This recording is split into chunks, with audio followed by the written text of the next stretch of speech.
Il existe des espèces qui sont devenues emblématiques pour certaines régions. Un animal qui est devenu une véritable icône est l'alpaga. Apprenons donc à les connaître. Vous êtes sur City Animal, une chaîne YouTube où vous apprendrez sur les animaux. Alors abonnez-vous pour apprendre le règne animal. Commençons la vidéo. Ces spécimens ont une condition particulière, ils n'existeraient pas sans l'être humain, étant des spécimens formés à partir de la domestication et de l'adaptation des vigognes, favorisés par l'homme pour l'obtention de diverses ressources. Leur origine est estimée à 900 à 1000 ans, reconnue à partir de restes momifiés dans la vallée de Mogga, au sud du Pérou.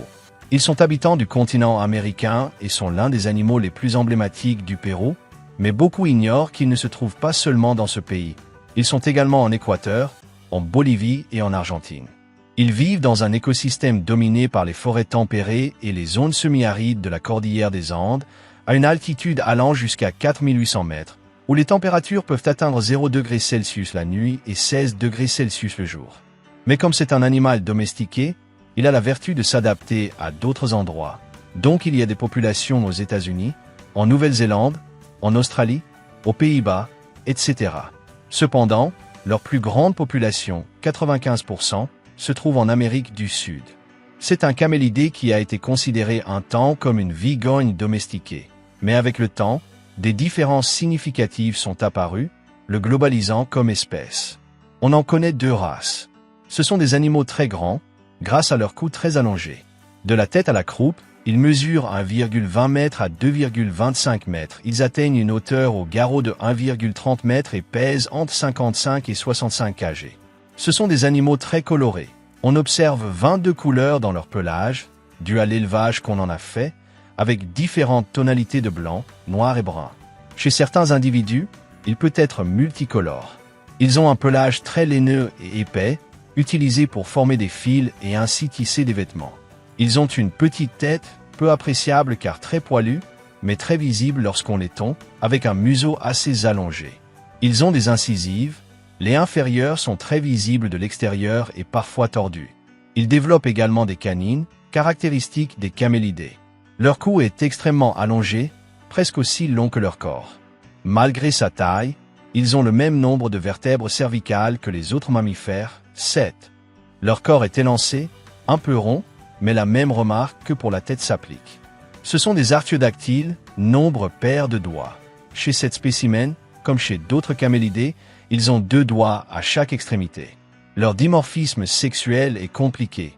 Les mâles sont un peu plus grands que les femelles, et les organes sexuels sont visibles. Certains mâles développent des canines plus grandes. Ce sont des animaux sociaux, formant des groupes, généralement leur famille.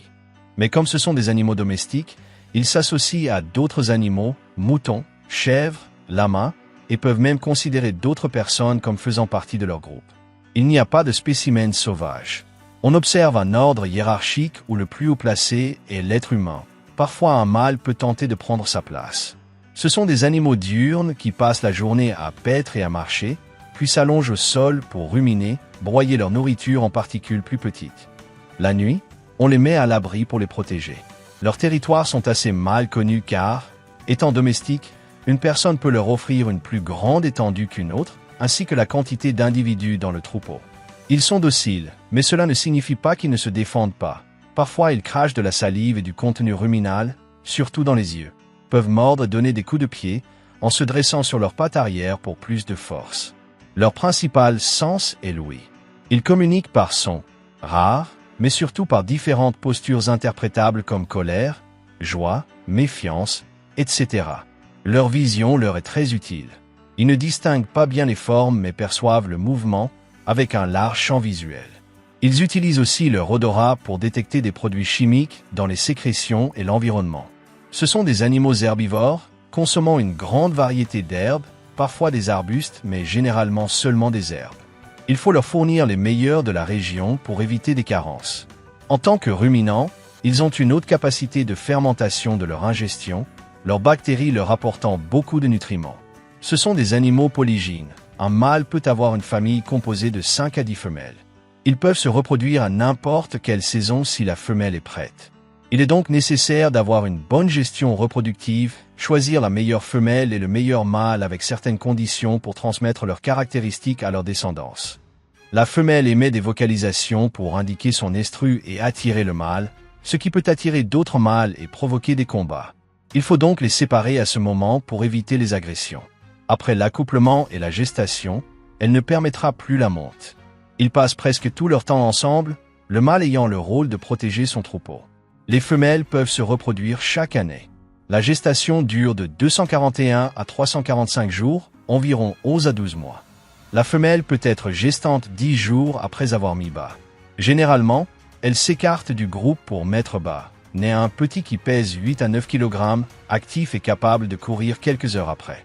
Il commence à paître dans quelques semaines mais se nourrit du lait maternel pendant 6 à 8 mois, sevrage. Pendant ce temps, il est protégé par les femelles du groupe, le mâle et sa propre mère. Les mâles restent dans le groupe à 1 an puis sont expulsés par leur père, tandis que les femelles peuvent rester. Cela peut être interrompu par l'homme. La maturité sexuelle est atteinte entre 12 et 15 mois chez les femelles et entre 30 et 36 mois chez les mâles. À noter, ils peuvent se reproduire avec d'autres camélidés américains et donner une descendance fertile en raison de leur similarité génétique. Les spécimens sauvages sont très rares, on estime qu'ils vivent environ 10 ans. Comme ce sont des animaux vivants avec l'homme, les prédateurs sont rares mais théoriquement ils pourraient être chassés par tous les prédateurs régionaux, chiens sauvages, pumas, jaguars, etc. En captivité, on estime qu'ils vivent environ 20 ans. Ils sont très utilisés en élevage, c'est là que se trouve leur plus grande population, surtout en Amérique du Sud où ils sont extrêmement communs, principalement dans les zones rurales. Ils n'ont aucun statut de population car ils sont domestiqués. Leur population est très stable et étudiée, car ils sont très importants pour l'économie locale. Leur rôle pour l'être humain est d'obtenir différentes ressources. On les tond pour leur laine, avec laquelle on fait des fils réputés fins, obtenus une fois par an. Cette laine conserve bien la chaleur, et les textiles produits, pulls, chapeaux, sont commercialisés à prix élevés. Ils sont aussi utilisés pour leur viande, rare. Certains peuvent trouver cela étrange, mais certaines vertus sont mises en avant, cela reste à l'appréciation de chacun. Le fumier est très utilisé comme engrais ou combustible. Ils sont une attraction touristique pour plusieurs pays, surtout le Pérou, où le voyage à travers le pays a créé l'image des habitants avec des alpagas. Ils sont très importants pour les pays où ils vivent. Un camélidé est devenu un animal iconique de l'Amérique du Sud, ne vivant pas seulement au Pérou mais y ayant une grande population. Une espèce qui n'existerait pas sans l'être humain, dont la laine sert à confectionner des vêtements très fins et coûteux, mais très doux et gardant bien la chaleur. Voilà l'alpaga.